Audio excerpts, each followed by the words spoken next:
head coaches. First up is 42nd year, is that right? 42, 43, who's counting, right? I don't know, I can't remember. Second winningest coach in the United States prep football history, 518 wins. He's led his Patriots to 24 state championships, the most in Louisiana history. Curtis will play Evangel for the 2A state championship Saturday at noon, as Mr. Henderson told you about in the Mercedes-Benz Superdome. Please give a warm quarterback club welcome to Coach J.T. Curtis and John Curtis. Thank you, Kenny. It's a pleasure to be here and to have an opportunity just to visit with you a little bit about the games and about the anticipation of the Classic. I think without doubt it is probably the finest high school state championship played in the country. As I've had the opportunity to travel and speak in different parts of the country, one of the questions that I get all the time is, what is it like to play in the Dome? What is it like for your state championships? And we have an absolutely fabulous venue for it. It would disappoint me greatly to see us divide that into two different sections. I think that Louisiana high school football is as good as it is in the country. I think that's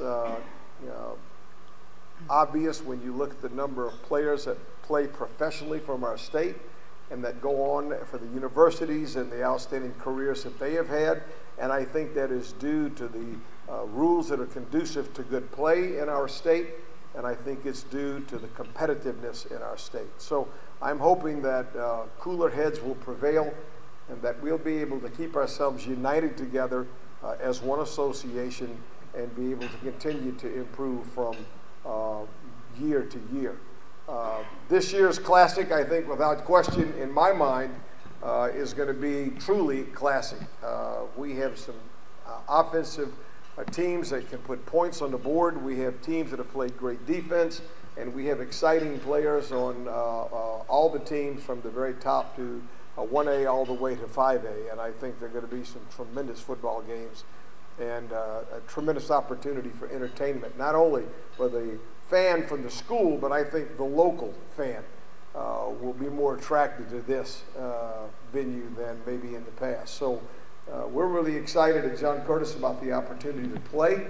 We're excited about the opportunity to compete against Evangel. They have an outstanding team. Their quarterback is a 3-year starter. He knows how to run their offense. It hasn't changed a whole lot from when they have played teams in the past. They're going to throw the ball, and then they're going to line up and throw it again, and then they're going to line up and throw it again.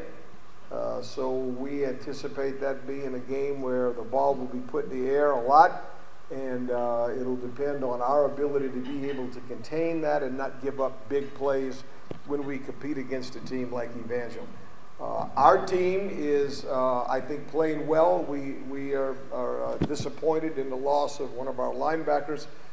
Eric Thomas had surgery on his ankle last week and will not be able to participate. He is a Tulane commitment, a fine young man, and a young man that we're going to miss greatly. As a matter of fact, he was selected as a player of the week last year by the quarterback club in the game against Evangel. So we'll certainly miss him, but that's what part of football is, and injuries are part of it, and someone gets the opportunity to step up and have the opportunity to compete and play at the very highest level, and so we're anticipating that the guys that are going to take his place will do just that.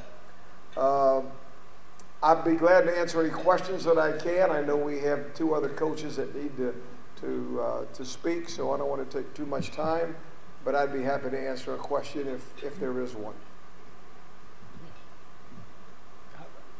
Compare this team to your best teams in your mind. Thank you, Kenny, very much for that. That sounds like he said, compare this team to my very best teams. Well, when Billy Duncan was playing quarterback, it wasn't close, without question. That particular team was head and shoulder. You know, and I've been asked that question a lot, and it is a good football team. But the bottom line is, it'll depend on what happens Saturday. The goal for any team in the state of Louisiana ought to be to have the opportunity to participate in the state championship at the Superdome.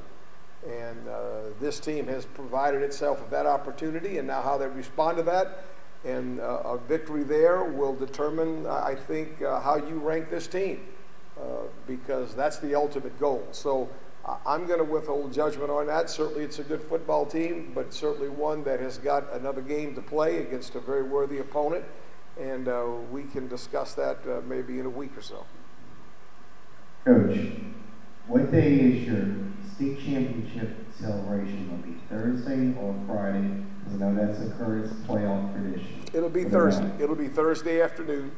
He's right. We have a big celebration with the parents and the players and big pep rally kind of thing on Thursday afternoon. And you're welcome to come if you would like to. It's a great time. We have a big picnic type lunch thing on the school grounds, and we have a big pep rally in the gym, and then we go for a kind of a parade walk through the neighborhood, which is a 40-plus year tradition of our school, and then kind of calm things down for Friday and get ready for the game on Saturday. So it will be Thursday afternoon.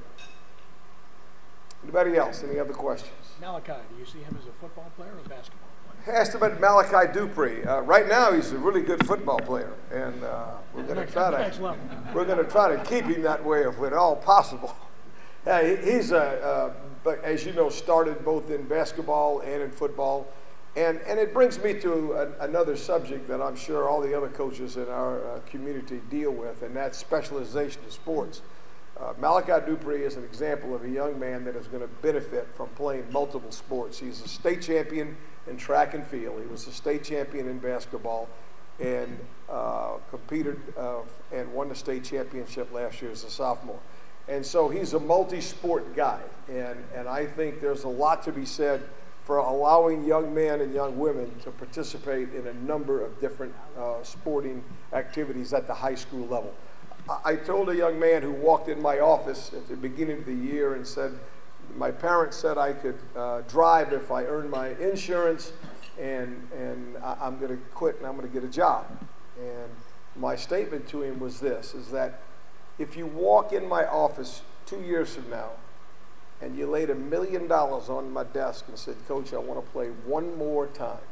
Can I play one more game? I can't let you do it.